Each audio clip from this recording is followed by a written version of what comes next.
Just give it a sec. Rebooting Moto. So where we leave off? I'll wait for you guys to get back in here.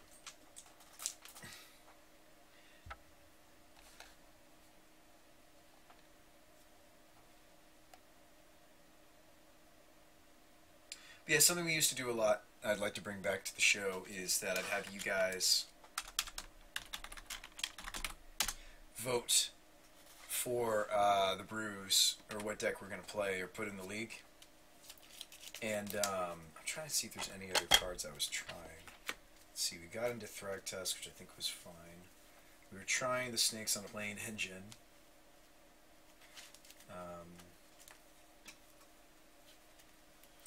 That's awkward. It'll boot up in a second, guys.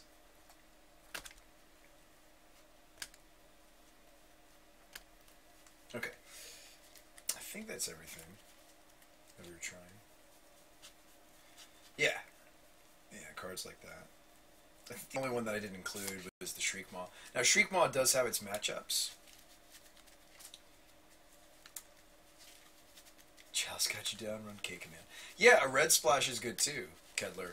So it's like, you know, I think Grixis is in a good position, potentially. I think that, again, if you want to be playing a fair deck, I think there's also merit to playing some of the unfair decks of the format. We're going to talk about that in a moment. Because I think I might have found the shell for the unfair side of Restore Balance that I wanted to try.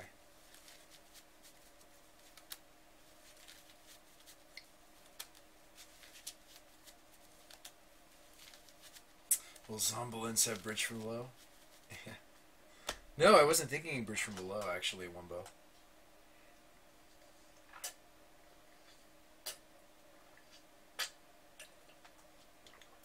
Sorry, it does take a little bit for Moto to load back up. Looks like Melfina's back in here. Did everybody make it back? Sorry about that. That we lost internet for a moment. Let's see.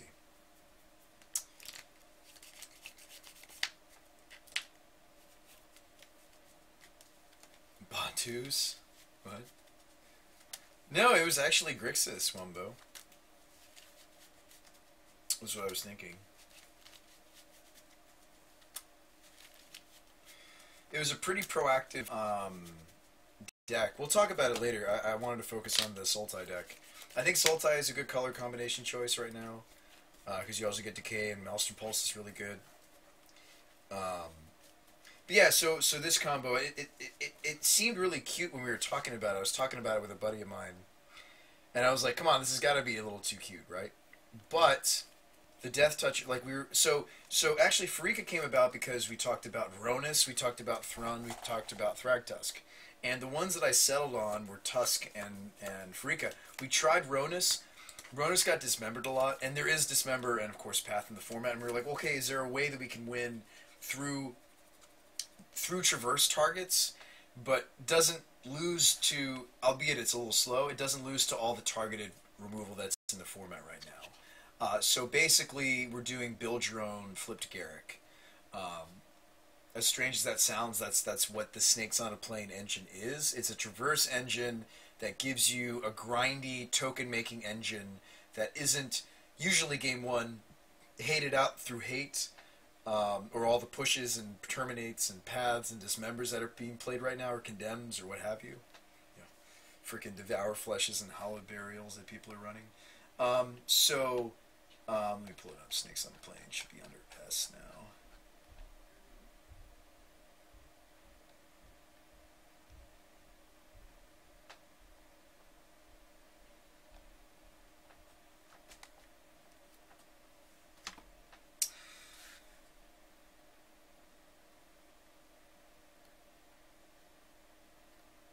Unless it didn't save it, come on. It does that to me sometimes.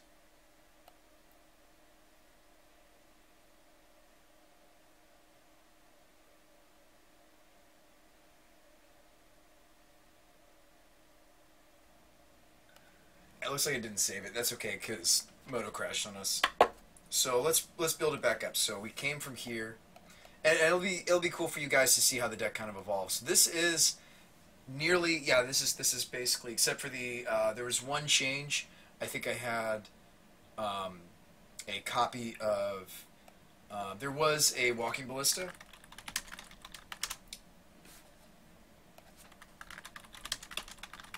I don't remember what it was in for. However, might have been the main board Devour Flesh. What about in Border Post?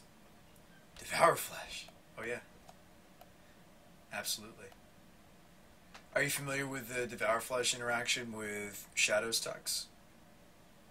So it was this build, except we made a bunch of changes to go from that to this. Goyfs actually ended up getting cut, and it gives you a lot of room in the deck when you do that. That also means that your Scavenging Ooze is a little bit more vulnerable. So when you do use the Ooze main board, if you're up against a deck with removal, you want to make sure that when this section went to the side, this was still in the main. This got trimmed. We added an Inquisition. We added this card. Cut this one. Now, if I was to be on New Emrakul, let's talk about New Emrakul for a moment. Just really quick.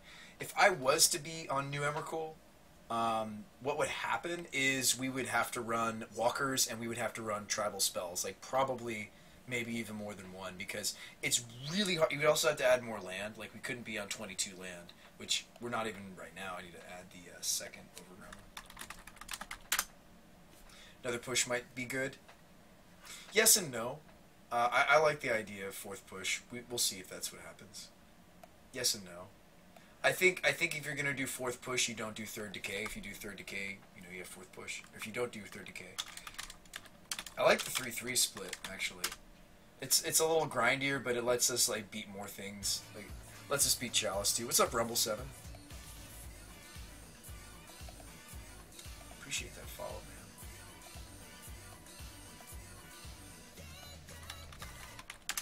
Yeah, Ceremonious. We just added more of the cards we should have been on, honestly. Another Maelstrom Pulse. I had something else in the sideboard, I can't remember now. What was it? Maggot Flesh, Tooth, Big Game Wreck, Garrick, Thrun, Pulse. I know we were going to add another Pulse. You've been liking Seals with Traverse? I could see that. Yeah, we cut the Ronus entirely, actually.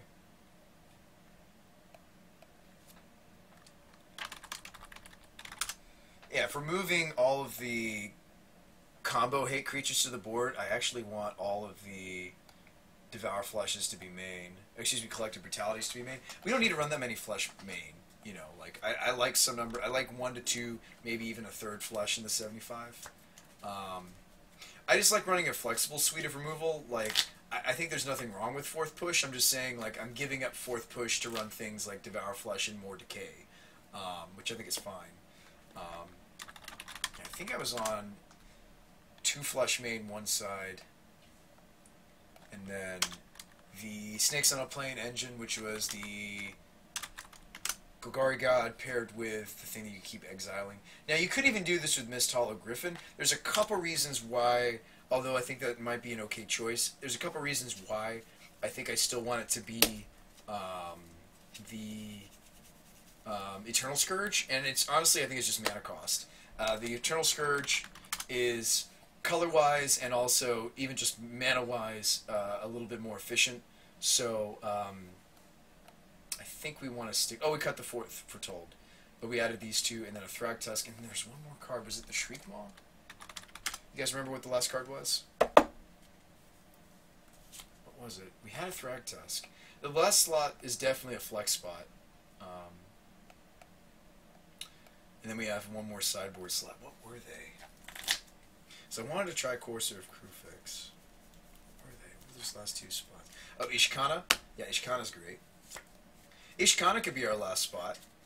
I think and Ishkana would be a good choice. This is actually over here. Yeah, I could see an Ishkana being our last card. Or like a Shriekmaw. Yeah, I like Ishkana. It makes us less soft to Lingering Souls. In addition to Tooth Collector, but Ishkana is not just an answer for souls, it's also a win condition in unto itself. I think if you're going to run Ishkan, you want to run it main because game 2 we're usually shut off of, guess what? They usually shut us off of Delirium game 2. So it's important to be able to, that the deck can play like a normal bug control game, even without its, yeah, I really do like the 4th rejection though, to be honest with you. I'm just so tired of losing to all these colorless decks, man. It's such a powerful sideboard card, it really is. Yeah, it really is. I think I might just do it. I like also being heavy on Decay and Pulse, because those are the things that help us beat things like Leyline. Like, Pulse helps you beat Leyline, Decay helps you beat Rest in Peace, and of course Pulse beats either. I think this is one of the reasons to be blue right now. Tron of any form is just terrible. I know, I feel like we're on 2 tutable Ghost Quarters, and then we have... I mean, if you really, really want to be decent against decks like Tron, you gotta run a tutorable, what's the word? Like, something that I would give up the 4th rejection for is... I know Tron has Cavern. I know. Definitely on board for lots of rejections. I think 3 might actually be the sweet spot. You could run a Fulminator Mage. Like, or 2. Maybe that's like what our last main board spot's going to be. We could move this over, honestly. Some games you are going to play it out. I think that was the other mistake stream that I made a couple times during the tournament, is I was hesitant to play out my Talaria and even my Bojuka Bog before I knew what my opponent was on. And, because, like, if there's a grindy matchup, I don't want to play this. I want to save it as a tutor. If they're a deck that uses their graveyard, I don't want to play this as a land drop. I want to save it. You know, like, the only tapped land in the deck that I'm comfortable playing out is the Quagmire. So, like, Bog and West definitely have a significant effect on the deck sometimes. But I think we could try this, like a Fulminator or 2. So 1 in the board, 1 main. That might be fine. Thanks for the follow. I think that might be fine between Fulminator and the 2 Ghost Quarters. I think we might have enough. Yeah, I know, Lauren. What's up, Lauren? But that's a lot of Fulminator, you know? I mean, it might be because, again, Fulminator only does things in certain matchups. I mean, maybe this is just a format where it's okay to have 2 Pulse, you know? And, like, certainly the Triple Brutality is going to help us, I think those are just the most flexible cards, you know? Like, as much as Maggot and Archmage, like, hinge, or make the combo matchups for us so much better, I think actually that's the sweet spot. 2 Cage, 1 Thrawn, 1 Garruk, 1 Rex Sage, 2 Fulminator Mages, 1 Big Game Hunter, 1 Tooth Collector, 1 Devour Flesh, 1 Brave Maggot, 1 Glen, 3 Rejection, I think is where the sideboard's at. What about a creature recursion engine? Like what, Tux? What are you thinking? I think the top end main board just being Tusk and then the Scourge engine, the Freaka engine is fine. Yeah, I think it'd be. I mean, there were plenty of games where I was like, man, I wish I could draw a second Pulse. You know, with stuff like Thragon Fulminator, you want it repeatedly. There's not anything that I'm aware of. Like, I mean, is it going to be in the graveyard, Tux stuff? I mean, Scourge plus Freaka is something that's recursive. This is recursive. Hard to remove. Like, Scourge can't even be... The nice thing about Scourge is... I think in some ways this guy's even harder to deal with than Mist Hollow, but... What about Vraska? No, I think I'm happy here. I think this is where I'm happy. So what do we got to pick up for the deck? We have most everything except 3rd Brutality, 2nd Maelstrom Pulse, and the Fulminators. Let me see how much we can borrow from our sponsor. Let me see what I can do. Let me actually see if we have any tickets to actually play in an event. We might not. We need 12 to play. No, I have play points though. Well, we have enough play points we can do like a 1v1 tonight, and then I'll probably go to bed. Alright, so another Maelstrom Pulse. Fulminator, Mages. 2 of them. Wow, Fulminators are expensive right now. Makes sense. A lot of Tron. Eternal Scourge. That's not expensive at all. That's like nothing. And then another Collective Brutality. Brutality is also nice because there's plenty of burn and paper and motos, so it's like you get to